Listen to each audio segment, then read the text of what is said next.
Hi, Trina right here. It is day 24 of 365 days of realizations, and I am sitting on a log bench in the park, a little different than usual, partly because I had the hiccups, but they seem to have gone away when I sat down, which is perfect. Though if they come back, that will be fun and perfect too.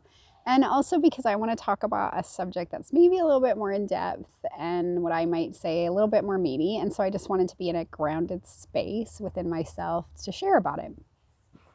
So I've been playing with a new concept, new to me, and it is called collectivizing our experience.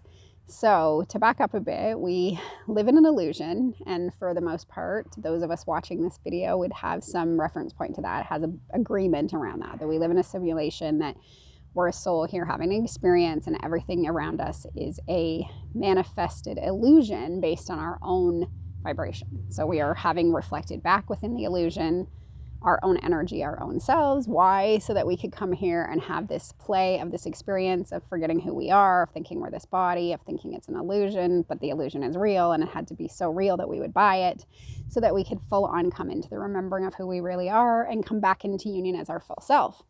So, given that, what's interesting is then how does it play out with things like, okay, it's an illusion and I'm creating it, but there's a whole bunch of things out there that I see, that I reference, that I hear about, that I don't feel like I created. And I don't mean the things like, oh, that guy cut me off and I didn't create it. That you did create, clearly. Everything you did create. But I mean more of the things on a bigger scale, like the money system, and how the money system favors capitalism, which favors big business and puts a lot of times money and success and power above humans, above people, so that things become more important than people. Or, like just every system you can think about, how they sort of favor the delusion, the Maya part, the matrix part of this whole experience.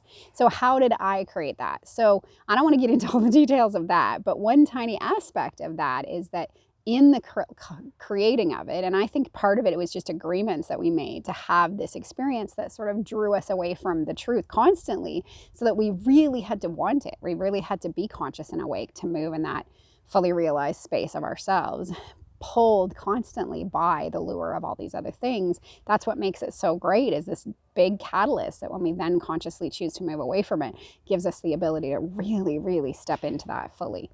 But what I was talking about, or this new thing I came up with, was this idea of collectivizing our experience. So as a collective, within this realm, there is a ton of experiences happening all the time. Like with what, almost 8 billion people on this planet, they're all choosing something different. They're all coming at it from different places. Their soul has evolved to different levels or different degrees. I don't like the word levels, but we've all sort of walked this experience an individuated number of times, so to speak. So we're at a different place. Some of us might have come here to work out power. Some of us might have come here to be the victim on the power side. Some of us might have come to experience love and the depth of love, or unconditional love. Some of us have come to be fully realized, and every aspect in between. So everything is a reflection of God, and everything is happening. But what then has happened is some of these collective things that we've created, because we misunderstand the way it works, and we don't get that everything that I see is just my reflection based on my vibration, we start to tap into this collective fear, or this collective belief in lack and limitation. So illness would be an example of that. Like, we hear about someone else that gets sick, and then we're sure that those germs are going to get us. And I question if germs are even real. I mean, none of it's real. But those are a part of this collective thing. We all agree that these things that can get us and make us sick and feel bad and all that kind of stuff, and have actual lived what feels real effects on our body. And do they need to? So on a higher level is this when a new virus shows up, comes from a different part of the world, and then we hear about it, and then through fear, people create it, and we buy into all of that. And we don't have to do that. And I decided to dive right into this head on, in the sense of, like, that's probably a hard thing, especially right now with some things that are happening in the world. But also it could be around, like, my sense of safety. Like, oh, there's some people have been mugged over in this neighborhood. And so now, do I then collectivize my experience and go, oh yeah, I'm afraid of that happening because it happened to them? Or people show up on the news or social media or all over the place saying, well, this bad thing happened to me, this bad thing happened to me, this bad thing happened to me. I don't want to tell you what they all are, because that's irrelevant. But then a bunch of other people start to be fearful about those things happening to them, without realizing that nothing can ever be inserted into your experience. The only things that can ever happen for you are the things that you're choosing.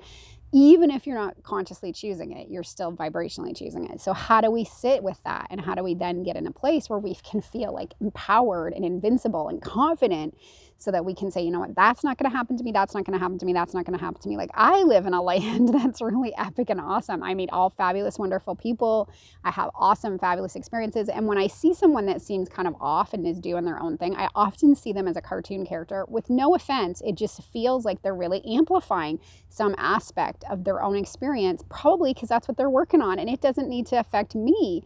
I don't need to get pulled into that. It's just an interesting noticing of the contrast and of the diversity and the options that we all have to choose. So do you allow those experiences to take you through the momentum of what they have, or do you stand in your own solidness and say, no, I don't choose that, so I'm not going to have it? Interesting. What a different way to live if we all chose that way. I'm definitely not saying it's easy, because we have a lot of momentum around going along with these collective things, and almost to the point that we don't even question them. I mean, I know there's been a lot of other teachers or other people that have talked about this idea that it is so insidious that we don't even see it. It's not even like there needs to be a group of sort of bad guys that are creating these things that distract us or sort of create fear for us or all those kind of things, because it's become so insidious. It has a life of its own. So whenever there's something that peaks around the world anywhere, it doesn't even have to be near you, but if it is near you, then that's even worse. It has this tendency to make us be afraid, because we're not willing to accept the fact that I am an infinite, indestructible, epic being. I'm a creator. I am source in a body expressing. And from that expression, I am going to choose and decide consciously what it is that I want to experience, in cahoots with my higher being, in cahoots with all it is, in cahoots with what serves my feet on this path right now to bring me to that evolution of my soul, which is why I'm here. So in non-judgment, but also I'm not going to focus my way into something that I don't want to experience. I'm not going to look over there and go, oh, I'm worried about that thing. I'm just going to let that thing be and just have faith and trust that what I'm here to do is what I'm here to do, and everything that arises for me serves me. But don't take your cues from something else that's happening out there that may have no relevance to your experience, but you could inadvertently create. And I don't want us to get amped up and be all worried or afraid of something we might create that we weren't meaning to. I just want there to be more consciousness of like, where am I letting my thoughts go? What am I choosing to do? What stories am I telling myself? Because even at higher levels, that we're still caught up in that at times. So I'm healthy, I'm vibrant, my body's filled with vitality, my cells all have their own little soul, which is in alignment with the source of all that is, flowing in pure, pristine love and the divine light of pure health. I have a helicopter or something going over me, so I'm just gonna let it pass. I was getting a little excited there. It is a helicopter, how cool. Another cool creation in this illusion. And from that place of certainty, I'm just going to stand in the epicness of me, whether it's around illness, whether it's around abuse or assault, or just the dynamics that we have. Like, I know I've been really working with my teenage daughter to teach her that, yes, there's boys her age, there's men her age, there's all these kind of things where they seem to be really focused in the sex direction. And she notices that, and that seems to be sort of the first part of themselves that they're putting out to the world. But that's not every man out there. That's, if you want to focus on that part, then that's what you're going to see in most men all the time. But tell yourself a different story. Say there's a wide spectrum.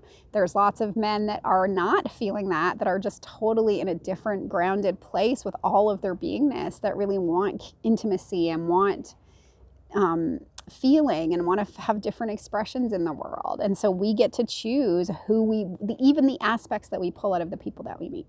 So let's take responsibility for that. And this doesn't mean that you beat yourself up if it doesn't go right, if you end up sick, which we all at some point or another do. That's okay. Just be okay with yourself, love yourself, and then remind yourself that I am invincible, and that I'm going to tune in and see what this arose to tell me, because it's part of the illusion. Take ownership of creating it, and then sit with it and be okay with it, and then let it pass easily and quickly, and don't let it take you or hold you longer than what is necessary for the learning that it's came to give you. So it doesn't mean that things can't happen. It just means let's not let them happen because I believed it was going to happen to me because it happened to someone else, because that's a really silly reason. And just because they're vibrating in a direction doesn't mean we should emulate it, for sure. So anyway, these are the thoughts I have. I'd love to hear what you think about this idea of collectivizing experience, because it seems like it has a lot of people. And I'm sure it doesn't serve us. And to really be able to be one of those people that can stand in their own truth and their own certainty of who they are and their epicness and say, you know what, that, none of those things is going to happen to me, and be centered in that. And I think I'll do another video, maybe tomorrow, maybe a different day, about how this could have the same thing could arise when it's a positive experience. It doesn't just have to be a negative story we hear. It could also be some of those peak high, really high flying experiences that we then want to collectivize, and sometimes even make ourselves feel bad when we don't have them or it doesn't feel the same way. So I will get into that another time. But anyway, thank you for listening. See you tomorrow. Bye.